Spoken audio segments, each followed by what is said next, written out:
할렐루야. 요한계시록 22장 20절, 21절 맨 마지막 부분 함께 읽었습니다. 요한계시록은 승전보와 같은 책입니다. 하나님께서 하나님의 백성들을 마지막 종국으로 승리하게 하실 것이다 라고 하는 말씀을 하고 있죠. 그래서 요한계시록을 우리는 두려워하는 것이 아니라 요한계시록을 통해서 예수님과 더 가까워지고 주님과 더욱 친밀해지고 계시록의 말씀을 통해서 더욱 말씀의 사람, 기도의 사람, 성령의 사람이 되는 줄로 믿습니다. 그래서 우리에게 승리를 약속하시고 마지막 때의 교회가 반드시 승리할 것을 보여주는 그런 말씀, 예언의 책이다 그렇게 우리가 말씀했습니다. 이제 오늘 마지막 두 구절만 남겨놓고 있는데요. 요한계시록을 정리하면서 한 번 더 살펴보고 싶은 것이 요한계시록에 나타나고 있는 7가지 축복 선언에 대해서 우리가 한번 마무리 정리하고 계시록을 닫도록 하겠습니다. 요한계시록은 7가지 복을 선언하고 있어요. 그래서 산상수훈에는 8복 아닙니까? 8가지 복을 예수님께서 선언하고 계신데 요한계시록에는 7이라고 하는 숫자가 굉장히 중요하죠. 그래서 7은 완전수이고 하나님의 숫자이고 모든 것을 완전하게 하시는 하나님의 숫자 7입니다. 그래서 초대교회에는 7교회가 언급되고 있고 또 하나님의 심판에는 7인 재앙 또 7 나팔 재앙, 또 7 대접 재앙이 등장하죠. 하나님의 심판이 완전함을 보여주는 것이고 하나님의 심판이 결점이 없다 그것을 보여주시는 것입니다. 또 어린 양의 7 뿔이 등장하고 또 7 등불과 7 영들. 그래서 요한계시록에는 7이라는 숫자를 굉장히 강조하고 있는 것을 볼 수 있습니다. 그래서 마지막 완성되어지는 하나님의 나라와 주의 교회에 대해서 7이라고 하는 숫자를 계속해서 드러내면서 상징적으로 하나님 나라의 완전성에 대해서 말씀하고 있는 것입니다. 그래서 7가지 복이 선언되고 있는 것을 볼 수가 있어요. 첫 번째 복은 요한계시록 1장 3절에 등장합니다. 계시록 1장 3절 한번 찾아볼까요? 찾으신 분들 함께 읽겠습니다. 시작. 이 예언의 말씀을 읽는 자와 듣는 자와 그 가운데 기록한 것을 지키는 자는 복이 있나니 때가 가까움이라. 아멘. 첫 번째 축복 선언은 말씀을 읽는 자, 듣는 자, 지키는 자가 복이 있다 이렇게 말씀을 하고 있습니다. 그래서 계시록의 말씀을 이 예언된 하나님의 말씀을 읽는 자, 먼저는 읽는 자가 복이 있는 것이고 두 번째는 듣는 자가 복이 있는 것이고 세 번째는 지키는 자가 복이 있다 그렇게 말씀합니다. 아무나 하나님 말씀 읽는 게 아닙니다.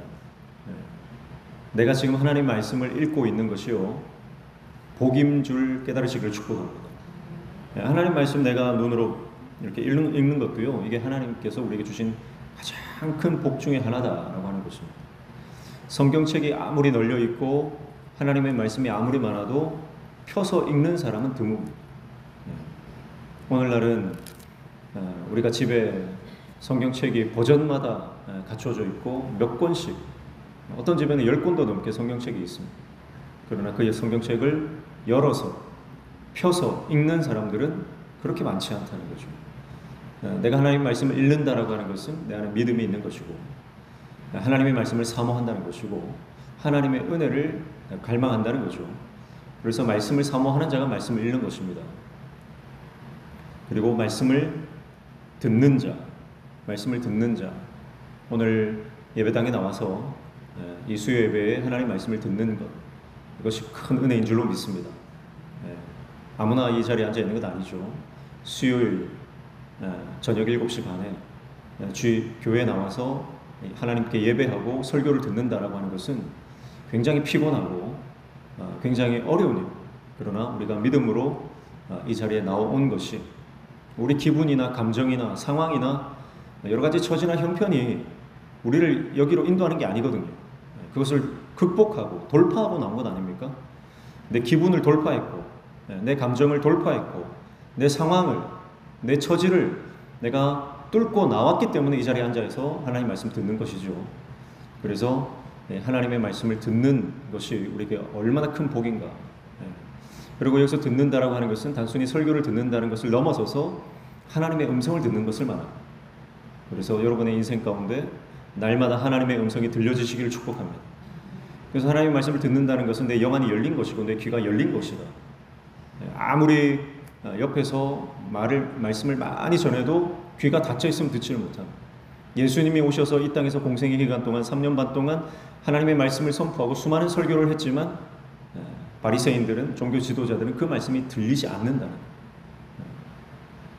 단순히 어떤 물리적인 공간 안에서 어떤 이 소리가 내 귀에 들어온다고 해서 그것이 들려지는 게 아니라 하나님의 말씀이 깨달아지고 그 말씀이 하나님의 말씀이 우리 가운데 역사하는 것, 하나님의 말씀이 들려지는 은혜가 저와 여러분에게 있기를 축복합니다.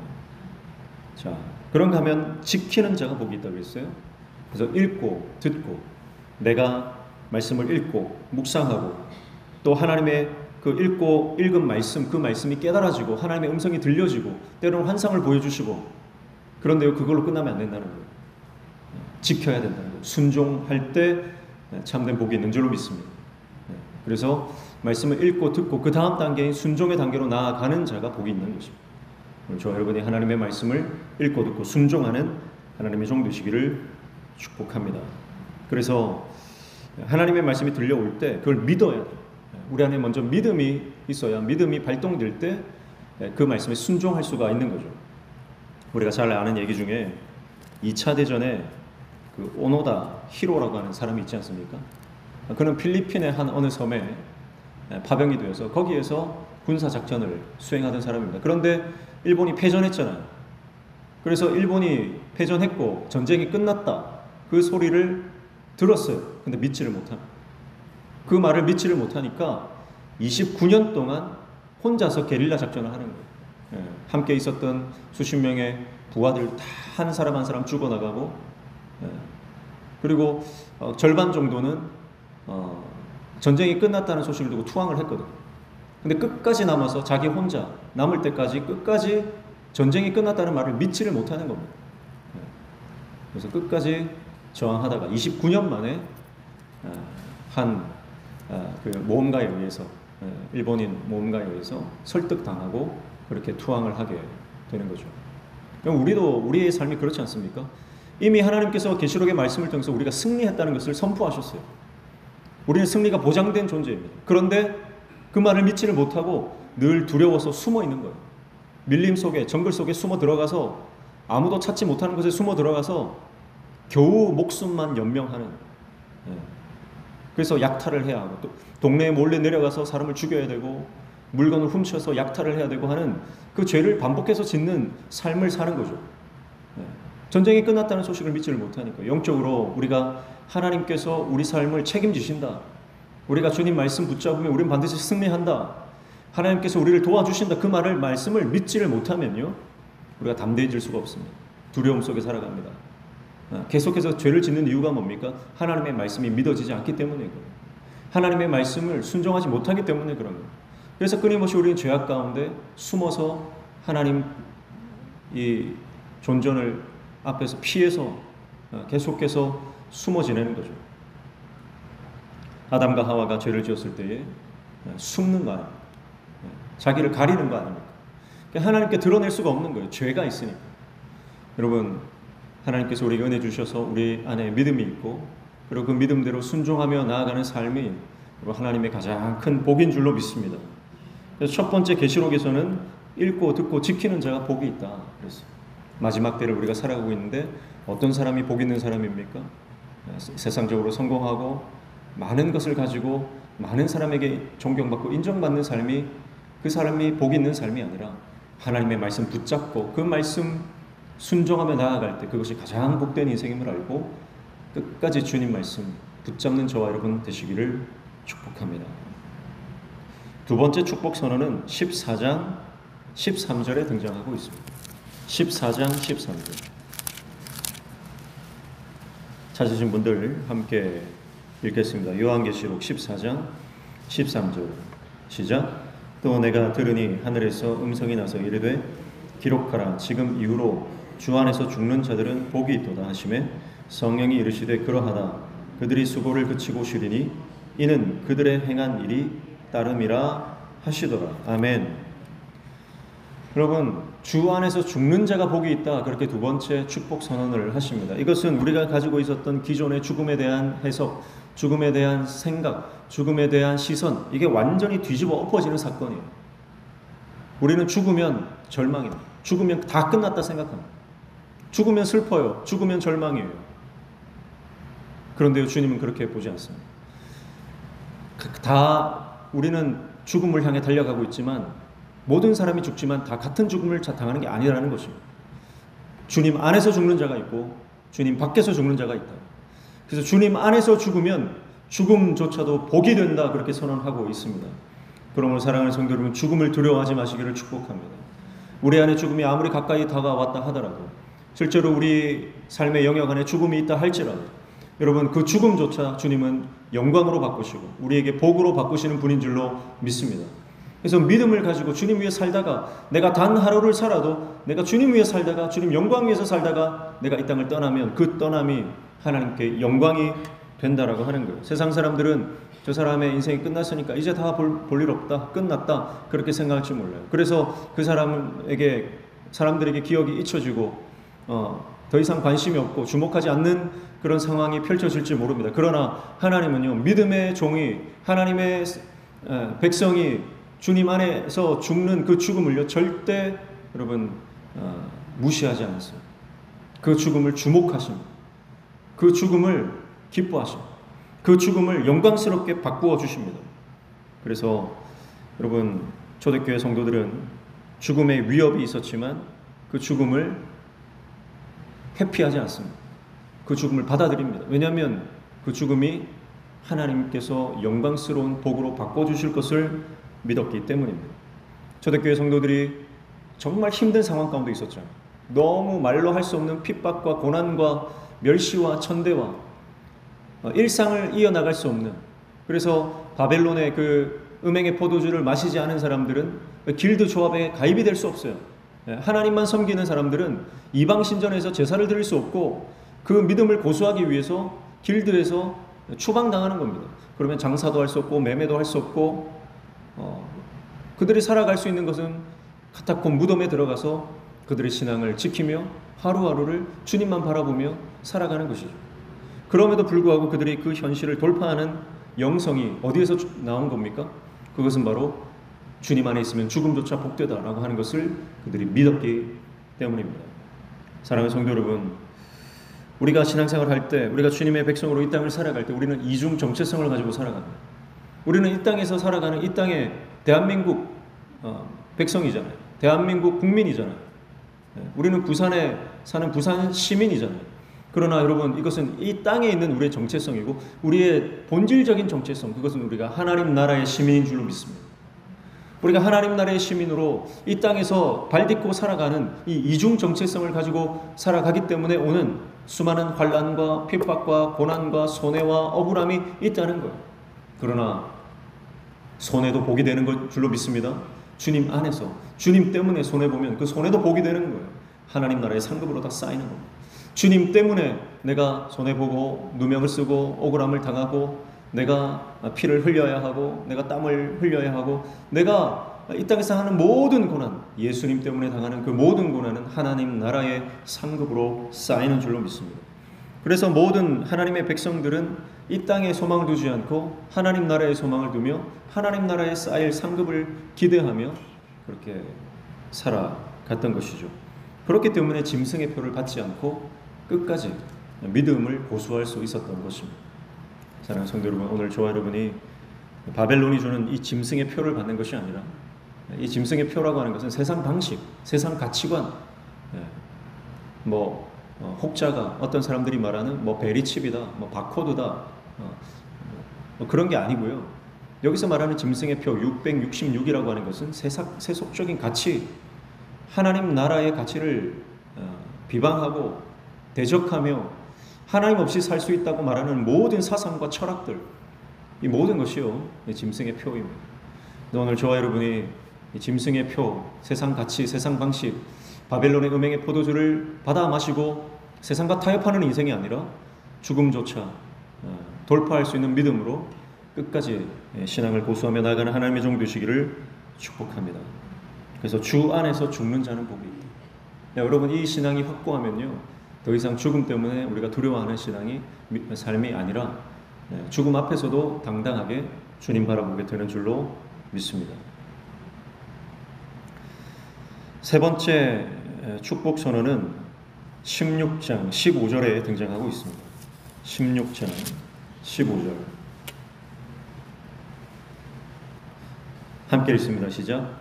보라, 내가 도둑같이 오리니 누구든지 깨어 자기 옷을 지켜 벌거벗고 다니지 아니하며 자기의 부끄러움을 보이지 아니하는 자는 복이 있도다. 아멘. 어떤 자가 복이 있다고 말합니까? 깨어 있는 자가 복이 있다. 깨어 있는 자가 복이 있다.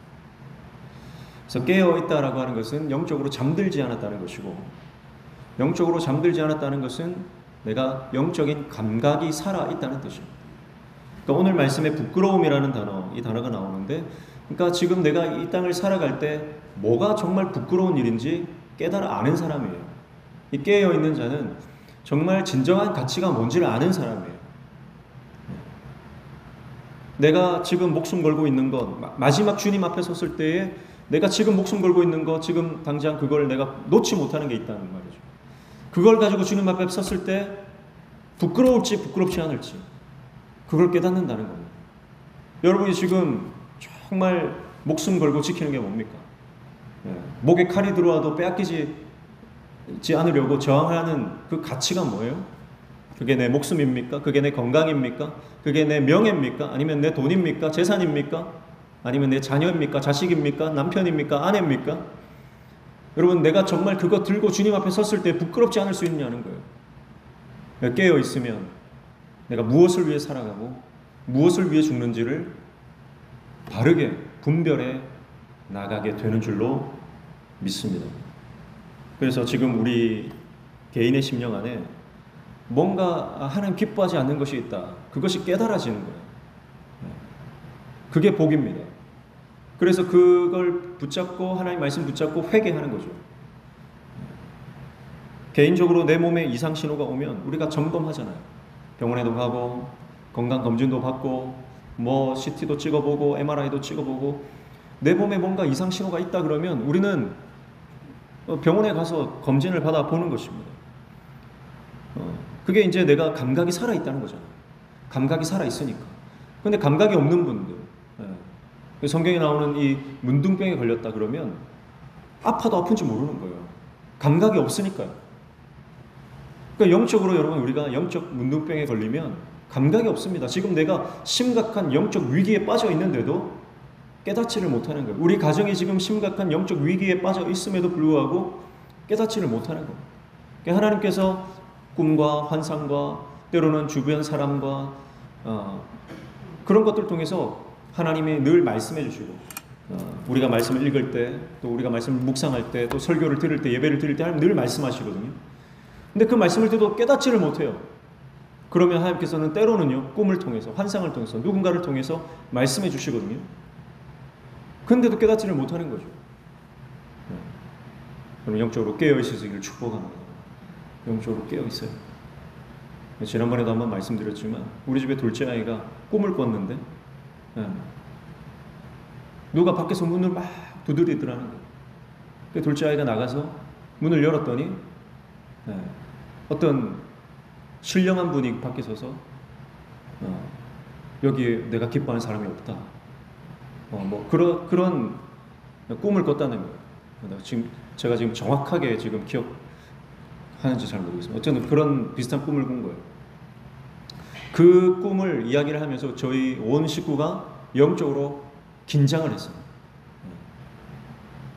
영적으로 바짝 긴장하면서 예배를 회복해야 하고 기도를 회복해야 하고 하나님의 기쁨이 돼야 되겠다. 우리 인생에서 그런 거 있지 않습니까? 하나님께서 누군가를 통해서 아니면 어떤 특별한 상황을 통해서 우리에게 말씀할 때 회개하라는 거예요. 하나님 돌이키라는 거예요. 다시 영적으로 각성하라는 거예요. 근데 그걸 듣고 대수롭지 않게 여겨버리는 그런 반응을 해버리면 우리가 회복될 수 없다는 거예요. 우리가 새벽에 예레미야 말씀을 보고 있지만 그다랴가 지금 이스마엘이 암몬의 사주를 받아서 당신을 죽이려고 합니다. 이스마엘이 그다랴를 죽이려고 하는 그 첩보를 입수를 했단 말이에요. 그런데 그다랴가 뭐라고 합니까? 그럴 일 없다. 왜 뭔 그런 소리를 하냐. 그리고 대수롭지 않게 넘겨버리는 거예요. 자기를 죽이려고 칼을 갈고 있는 사람이 분명히 있는데 그 상황을 파악하고 이 요하난이라는 사람이 그것을 첩보를 알려주잖아요. 근데 그다랴는요 신경을 안 쓰는 거예요. 별일 없을 거야. 괜찮을 거야. 아이 설마 그 사람 그러겠어? 그러고 넘겨버리는 거예요. 그리고 실제로 그가 암살을 당해버리죠. 만약에 그 이야기를 듣고 심각하게 생각하고 하나님 앞에 나아가 물었다면, 예레미야를 찾아가서 하나님의 신탁을 요구했다면 내가 이 상황에서 어떻게 반응해야겠습니까? 하나님 말씀해 주십시오. 지혜를 주십시오. 내가 어떻게 반응해야 될지 주님 나에게 가르쳐 주십시오. 그다랴가 그렇게 했다면, 사실 그다랴는 믿음의 가문의 사람이거든요. 할아버지 때부터 아버지 때부터 그 집안은 정말 말씀을 경외하고 하나님을 사랑했던 그런 가문에서 그다랴도 그렇게 하나님의 말씀을 사랑하고 예레미야를 참 존중했던 사람이에요. 그럼에도 불구하고 깨어있지 못하니까, 기도하지 않으니까 그 어려움 가운데 당하고 마는 것입니다. 사랑하는 성도 여러분, 깨어있는 자가 복이 있다 그랬습니다. 깨어 있어야 합니다. 날마다 말씀과 기도로 깨어서 하나님 뜻대로 살아가는 저와 여러분 되시기를 축복합니다. 그래서 어떤 위기가 왔을 때 하나님께서 깨어 있으면 깨닫게 해주시는 거예요. 파수꾼이 깨어 있는 것은 지금 적군이 쳐들어오는지 아니면 지금 어떤 상황인지를 파악하기 위해서 깨어 있는 겁니다. 근데 그 파수꾼이 잠들어 있으면 적군이 쳐들어와도 막을 방도가 없는 거예요. 여러분, 사단이 우리를 정말 밀 까부르듯이 까부린다고 했습니다. 우는 사자처럼 우리를 삼키려고 눈에 불을 켜고 우리를 찾고 있다고 그랬습니다. 여러분, 우리가 잠들어 있으면 마귀의 밥이 되는 거예요. 그러나 깨어 있으면 실족하지 않습니다. 깨어 있으면 상처받지 않습니다. 깨어 있으면 담대히 주님의 사명을 감당합니다. 그러나 영적으로 잠들어 있으면요 픽픽 쓰러지는 거예요. 그래서 주님의 일 조금 하다가 그냥 낭망해버리고, 주의 일이라고 정말 큰 포부를 가지고 막 시작을 했는데 이 사람 얘기 저 사람 얘기 듣다가 그냥 실족해버리고 그런 일들이 일어나는 것이죠. 깨어있는 저와 여러분 되시기를 축복합니다.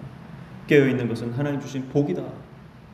마지막 때에 하나님이 선포하신 축복 선언 가운데 깨어있는 것이 들어있다는 것을 여러분 기억하셔야 합니다. 네 번째 축복 선언은 19장 9절에 나옵니다. 19장 9절.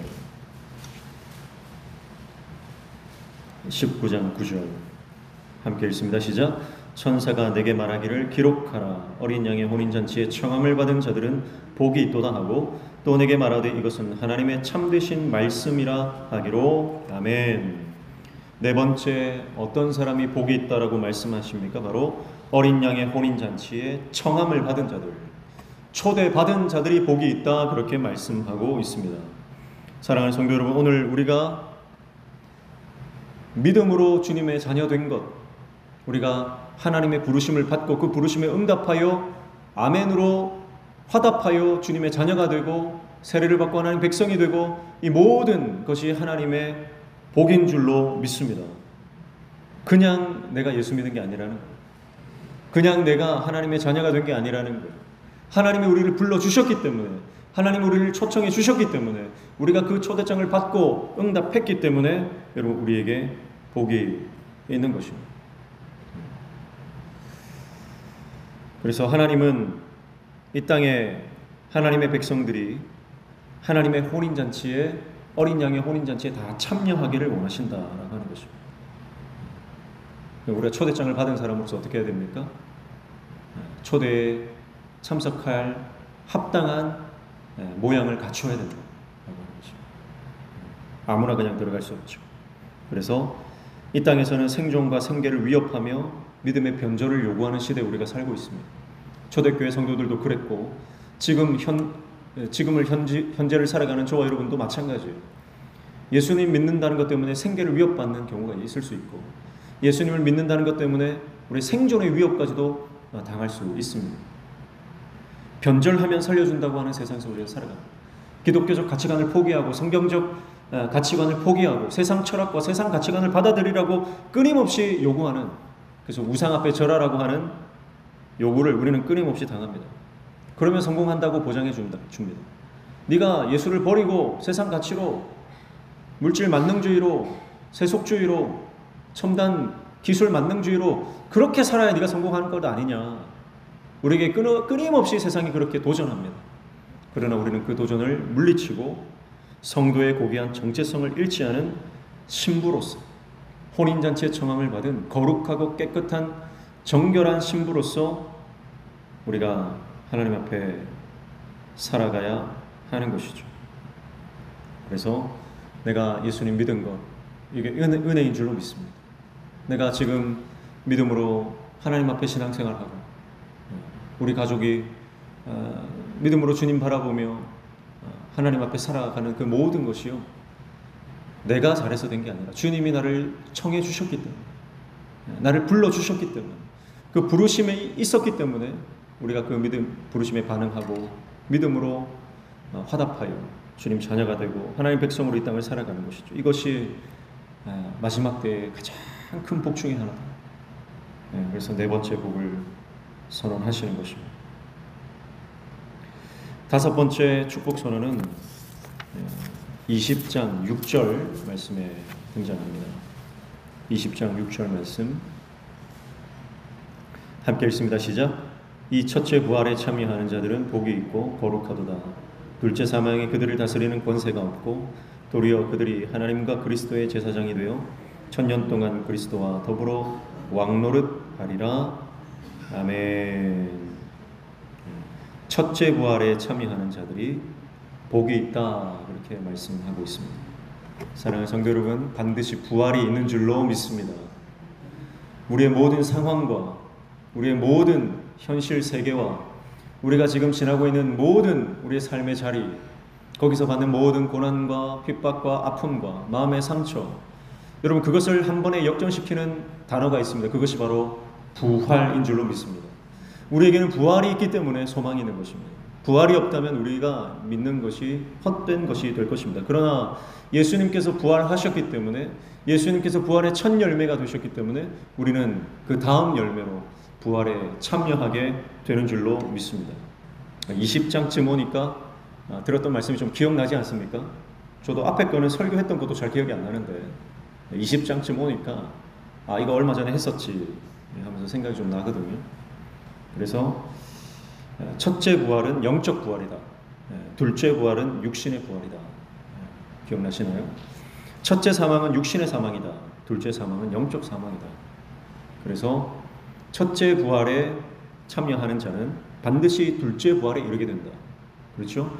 첫째 부활이라고 하는 것은 우리가 거듭나고 하나님의 자녀로 완전히 새로운 사람이 되고, 이것이 우리 안에 우리가 육신의 사람이 아니라 영의 사람으로 거듭나는 이것이 첫째 부활이고, 이 첫째 부활에 참여하여 믿음으로 이 땅을 살아가는 자들은 반드시 육신의 부활, 둘째 부활도 경험하게 될 것이다. 그렇게 말씀합니다. 사랑하는 성도 여러분, 우리가 주님 안에 들어가 부활의 첫 열매 되신 그 주님과 동행하는 것, 주님 안에 거하는 것, 그것이 우리에게 가장 큰 복 중의 하나인 줄로 믿습니다. 그래서 부활의 소망을 가지고 이 땅을 끝까지 믿음으로 견디며 승리하는 저와 여러분 되시기를 축복합니다. 그리고 예수님께서 이 땅에 다시 오실 때 우리는 둘째 부활로, 우리는 부활의 몸으로 새롭게 변화되어 영화로운 모습으로 주님 앞에 서게 될 것입니다. 여섯 번째 축복 선언은 22장 7절에 등장하죠.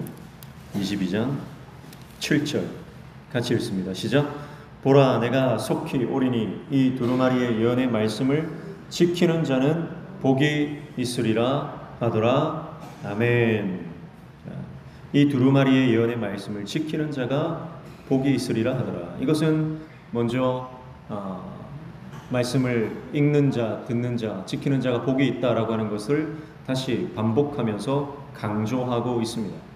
그래서 여기서는 읽는 것, 듣는 것은 생략이 되고 지키는 자가 복이 있다라고 말씀을 하면서 결국 말씀을 순종하는 것이 얼마나 중요한 것인지를 강조하고 있다, 그렇게 볼 수가 있습니다.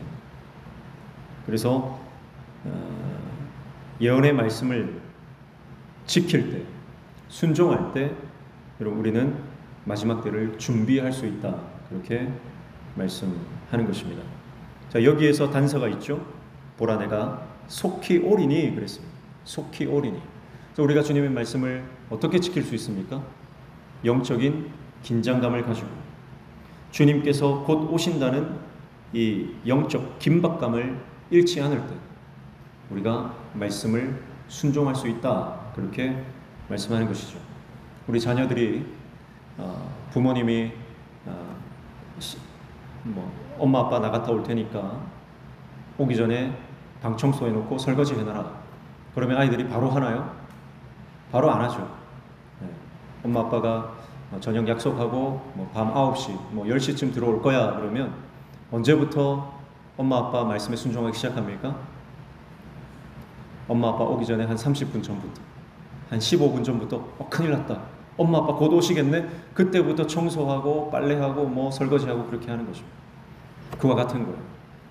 주님이 속히 오신다, 그 말씀을 하면서 말씀을 지키라고 하는 것은 이제 때가 가까웠다는 거예요. 지금까지는 내가 아무 생각 없이 살고 내 뜻대로 살고 내 경험, 내 가치, 내가 원하는 대로 살다가 이제 주님이 곧 오신다는 것을 깨닫는 순간, 이 영적인 긴장감과 긴박감을 회복하는 그 순간, 내가 이제 바로 살아가겠구나. 우리가 육신적으로도 그렇잖아요. 건강할 때는 잘 모릅니다. 건강할 때는 내 마음대로 살고 내가 하고 싶은 대로 살다가 내 건강이 이제 약해질 때, 내 육체가 약해지면 이제 내가 좀 더 생활을 바로 해야 되겠다. 먹는 것도 조심해야 되겠고 운동도 좀 해야 되겠고 건강을 내가 생각해야 될 나이가 됐구나. 그러면서 조심하기 시작하는 거예요. 건강할 때는 몰라요. 청년들을 보십시오. 청년들은 한 번 놀면 밤새도록 놀고 며칠씩 밤을 새도 몸에 지장이 없으니까 그렇게 하지만 이제 나이가 들고 건강이 약해지면, 몸이 약해지면 그렇게 할 수 없는 거죠. 그리고 이제 죽음도 생각하게 되고, 그러면서 우리 인생을 정리하고 우리 인생을 돌이켜보고 이제 마무리하는. 그래서 여러분, 우리가 주님이 곧 오신다는 이 생각을 하고 살아야 오늘이 어쩌면 내 인생의 마지막이 될 수 있다라고 하는 생각을 해야만 2024년, 우리에게 주어진 2024년, 이제 2025년은 내가 볼지 안 볼지 모른다. 그런 생각을 가지고 살아야만 우리가 말씀을 지킬 수 있다는 것입니다. 오늘 저와 여러분이 이 영적 긴장감을 회복하시고 하나님 말씀 날마다 순종하며 나가는 하나님의 종 되시기를 축복합니다. 그리고 마지막 7번째 축복 선언은 22장 14절에 등장하고 있습니다. 14절 같이 읽습니다. 시작. 자기 두루마기를 빠는 자들은 복이 있으니 이는 그들이 생명나무에 나아가며 문들을 통하여 성에 들어갈 권세를 받으려 함이로다. 아멘. 자기 두루마기, 옷이죠. 이 세마포, 이 옷을 빠는 사람들이 복이 있다 그랬습니다. 이것은 거룩을 말하는 것입니다. 정결함을 말하는 것입니다. 성결을 말하는 것입니다. 마지막 때에 하나님의 백성들이 지켜야 하는 것은 거룩입니다. 마지막 때 하나님의 사람들이 추구해야 하는 것은 정결입니다. 여러분, 아무리 은사가 많고 능력이 많고 아무리 큰 교회에 목회한다고 해도요, 거룩을 잃어버리는 순간 모든 사역은 다 무너집니다. 그런 목회자들을 우리가 얼마나 많이 봅니까? 정말 능력 있는 종이에요. 정말 하나님께서 많은 은사를 주신 종이에요. 그런데 이 거룩의 문제에서 넘어져 버리니까 더 이상 사역을 할 수 없어요. 하나님께서 그를 쓰시지 않습니다. 여러분, 하나님께서 쓰시는 그릇은 깨끗한 그릇을 쓰시는 것입니다. 집에 많은 그릇들이 있지만, 금그릇도 있고 은그릇도 있고 질그릇도 있지만, 수많은 가지의 모양과 크기와 다양한 종류의 그릇이 있지만 주인이 쓰는 그릇은 깨끗한 그릇이다. 깨끗하지 않으면 아무리 금그릇이라도 그게 오물이 묻어있고 깨어져 있다면 쓸 수 없다는 사랑하는 성도 여러분, 오늘 저와 여러분이 거룩으로 승부하는, 정결함으로 우리가 모든 문제를 돌파하는, 거룩함으로 하나님의 나라를 이루는 성결의 종 다 되시기를 축복합니다. 그래서 두루마기를 빨아야 된다, 세탁을 해야 된다, 이 말씀을 하는 거죠. 이것은 날마다 우리가 주님 앞에서 회개해야 한다는 것을 말하는 거죠. 옷은 한번 입고 더러운 것이 묻으면 세탁기에 돌려야죠. 세탁기가 고장나면 손으로 빨아야죠. 그래서 그렇게 세제를 가지고 세제를 풀어서 빨아야만 옷이 깨끗하게 되는 것입니다. 여러분, 영적인 세제는 뭐죠? 예수 그리스도의 보혈인 줄로 믿습니다. 예수 그리스도의 보혈이 영적 세제예요. 그래서 보혈을 의지하고 주님 십자가를 의지하고 주님 앞에 나아가 회개할 때 우리는 다시 정결하게 되고 다시 깨끗하게 되고 다시 주님이 들어 쓰시는 줄로 믿습니다. 때가 묻어있는 상태로 주님 절대 쓰지 않습니다. 그래서 우리가 한번 예수님을 믿음으로 구원을 받았지만, 여러분, 우리가 아무리 구원받은 상태에 있다 하더라도 내가 일상에서 내가 하나님 앞에 거룩함을 유지하지 못하면 하나님은 우리를 쓸 수는 없는 거예요. 그래서 이 거룩이라고 하는 것은 관계입니다. 관계. 하나님과의 친밀한 관계. 깨끗해질수록 주님께 더 가까이 다가가게 되고 거룩할수록 주님이 더 능력 있게 쓰시는 거예요. 축복합니다. 이 마지막 때에 우리에게 주어진 시간, 하나님 앞에 거룩으로, 성결으로, 깨끗함으로 승부하는, 그래서 하나님 나라를, 그 승리하시는 하나님의 나라를 영안을 열어보는 저와 여러분 되시기를 축복합니다.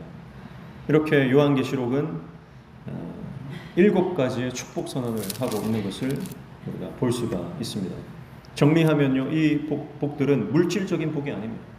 이 복은 다 영적인 복입니다. 세상의 가치와 완전히 다른 복이에요. 여러분, 오늘 우리가 복이라고 생각하는 게 뭡니까? 내가 복 받아야지. 복을 받아야 하는 건 맞습니다. 그러나 내가 원하는 복이 뭐예요? 복 받고 싶습니다. 주님 나에게 복 주십시오 했는데 어떤 복을 달라고 여러분 마음 깊은 곳에서 원하고 있습니까? 세상적인 성공, 세상적인 건강, 출세, 입신 양명, 내 자녀들이 출세하고 잘되고 이런 것들, 세상적으로 세상적인 가치를 대입해 봤을 때 성공했다라고 말하는 그 복을 원하는 것입니까? 아니면 영적인 복, 믿음으로 주님 말씀 따라가고 순종하고 깨끗하게 거룩하게 영적으로 깨어서 주님의 뜻을 이루는 하나님 나라를 확장하는 그 영적인 복을 원하고 있습니다. 이 땅에 쌓이는 상급이 아니라 하나님 나라에 쌓이는, 이 영적인 하나님 나라에 쌓이는 상급을 우리가 원하고 있습니다. 오늘 저와 여러분이 물질적인 복이 아니라 계시록이 선포하고 있는 이 영적인 복을 다 받아 누리시기를 주님의 이름으로 축복합니다. 왜냐하면 이 땅에 있는 복은 일시적이기 때문에 그렇습니다. 그러나 하나님이 보장하신 계시록에 예언된 이 복은 영원한 복인 줄로 믿습니다. 세상의 복은 다 순간이에요. 다 한순간입니다. 다 일시적입니다. 끝이 있다는 겁니다. 그러나 하나님이 주시는 영원한 복은 끝이 없다는 겁니다. 그래서 다 이 영원한 영적인 복을 다 받아 누리는 저와 여러분 되시기를 주님의 이름으로 축복합니다. 그러면서 20절에 보시면 오늘 22장 20절에 이렇게 말씀하죠. 이것들을 증언하신 이가 이르시되 내가 진실로 속히 오리라 하시거늘 아멘. 주 예수여 오시옵소서. 주님께서 속히 오리라 말씀하십니다. 속히 오리라. 내가 곧 올 테니 너희는 깨어 내가 이 땅에 재림하는 것을 준비하라는 거죠. 그러니까 그 말씀을 받는 모든 성도들이 어떻게 반응합니까? 아멘 주 예수여 오시옵소서. 이게 마라나타죠. 아멘 주 예수여 오시옵소서. 여러분, 이 고백이 저와 여러분의 고백 되시기를 축복합니다. 주님 조금만 더 있다 오십시오. 지금은 때가 아닙니다. 나 지금 할 일이 많아요. 너무 바빠요. 그렇게 고백하는 것이 아니라 주님 빨리 오십시오. 주님, 내가 주님을 사모합니다. 하나님 나라가 이 땅에 완성되는 것을 내가 보기를 원합니다. 주님 빨리 오십시오. 왜 이 고백을 해야 되냐면 이 고백을 하는 자만이 7가지의 복을 누리는 인생을 살 수 있기 때문에 그래요. 그리고 21절에 주 예수의 은혜가 모든 자들에게 있을지어다. 아멘. 이렇게 말씀합니다. 요한계시록 제일 마지막 장 마지막 절, 성경의 제일 끝부분이죠. 그 성경의 제일 끝부분에 어떤 단어가 등장하는 거예요? 바로 은혜라고 하는 단어가 등장합니다.